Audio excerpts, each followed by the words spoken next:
So I'll talk about some work that was carried out at EPFL in Switzerland. And the title could have been Entanglement for Beginners, from Beginners, because it all started in teaching. As soon as IBM released Quantum Experience Online, we started to use it in our quantum computing and quantum information class. And pretty quickly, the students started to work with the Qiskit in evenings and at night. And then we had a group of students, not only from physics, but also computer science. And actually, the work was not any more teaching, but actually starting to be research. So I will talk about the subject we wanted to investigate, entanglement. So entanglement is a fundamental resource, be it for building quantum networks or for some quantum computing algorithms. And we wanted to look at some of the behavior of entangled states. So there are two particular one of multipartite entangled states. That's GAZ and W states. And they are interesting because they have a very different but complementary behavior. And typically, the GAZ state is fragile against loss. And the W states, on the contrary, are robust, and they are used then for quantum memories, for instance. So how do they behave when we scale, when we make them bigger and bigger? So first of all, we just looked at what was done first with the IBM quantum computer, and there were first experiments showing that it's possible to build such entangled states with a large number of qubits.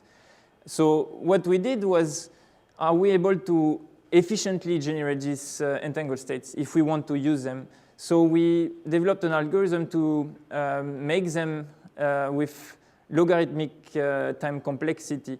And then we implemented it and we characterized it. And at the same time, since we were still teaching, we looked at what kind of tools we can use to characterize this entanglement. So this enabled us to build states deterministically compared to what can be done with optical computing, for instance, and with a large number of qubits. So to start, let's look at how we can generate simply a GAZ state. So typically, we can do a linear extension where when we want to add 1 qubit, we just linearly extend with an ancilla qubit. And then the idea behind the very simple logarithmic algorithm for the GAZ is that we can see that we can rearrange the CNOT gates without changing the output. But what we can try to do is to make time slices within which we can do the operation in parallel. So if we look at this first time slice, we see that we can operate these two CNOTs at the same time because the 2 qubits are not connected. So if we look in this simple case, we go from 1 plus 5 steps to 1 plus 4 steps. So if we start to generalize it for 2 to the power m states, this is the idea. We do these time slices so that we can do steps in parallel. And then if we want to do it for all n, in the algorithm, we just do it in a way that we remove some of the steps, and we end up that it works also for all type of n. So overall, for the GAZ states, what the idea that we start to see is that we can do it with n gates, and that the time complexity is logarithmic. So now if we look at the bit more complicated W states, we start with the building block, which is the building block that you would use even for linear construction of the W states. And if, for instance, P would be 1/2, it would be like a controlled Hadamard gate.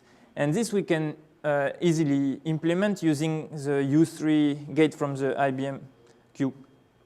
So then using, again, the linear extension to make it, we would just cascade the blocks, and we choose the probability so that we, at each step, we will add the one of the W states.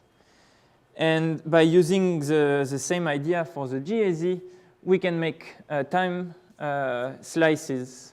So here, if we look at the simple case of n equal 8, it's a simple case because it's 2 to the power something, and also the probability is 1/2 everywhere. So if we look at it, we also see that we can have these time slices where we can do the major block in parallel. So it's the same idea as for the GAZ. And the complexity, for the same reason, is logarithmic. And what is very interesting is that, in fact, we could identify a tree structure. If we look inside the different time slices, we can extract what is a dichotomy tree, which is the decomposition of a number into n over 2 plus n over 2. And using this tree, so we can first do the dichotomy tree, and then this dichotomy tree will tell us which of the qubits needs to be connected so that we can have the minimum number of time steps. And in fact, this we could generalize for all n, not using perfect dichotomy tree, but what we call best possible dichotomy tree, where we look at the lowest bound and highest bound of n over 2. So in the end, we don't have symmetric dichotomy tree, but we can do the same procedure and build logarithmic circuits. So here is an example for n equals 6, and we have the same complexity.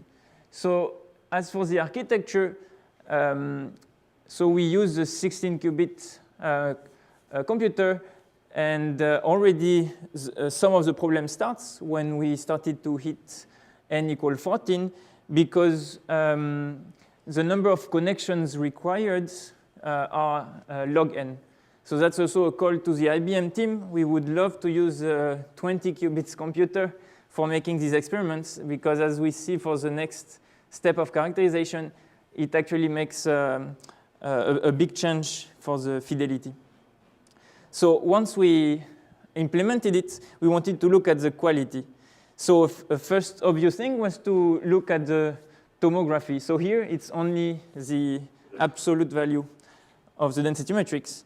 So here this is for GAZ state, n equals 3 and 4. That's what we expect from the simulation. That's a typical tomography for the linear algorithm and with the logarithmic algorithm. But for now, it's only visual characterization. We did the same for W state for low n. But then the issue is that the tomography is 4 to the power n expectation values to be computed. So at the time we did this experiment, when we started to reach n equal 5, it was about an hour of computation time just for the tomography. So we decided that this tomography was only for low n, and also it's not a good quantifier of how good we are doing with logarithmic complexity versus linear. So we started to use the fidelity and to compute it from the tomography we used. And it was our first characterization of how are the logarithmic algorithm doing in terms of quality when we generate GAZ or W state. And from this, we see already that for even small n, we perform better in terms of fidelity. So next was how do we do for the GAZ states when we go to large n? What other tools could we use to characterize basically the coherence of a bigger and bigger entangled state? So we used the so-called parity oscillations, which were used already in the past in the community with ions. And the idea is to look at the parity oscillations of growing states. So here, that's an example for a GAZ state for n equals 16. And then looking at the decay, we just do this parity oscillation, and we put an increasing delay time.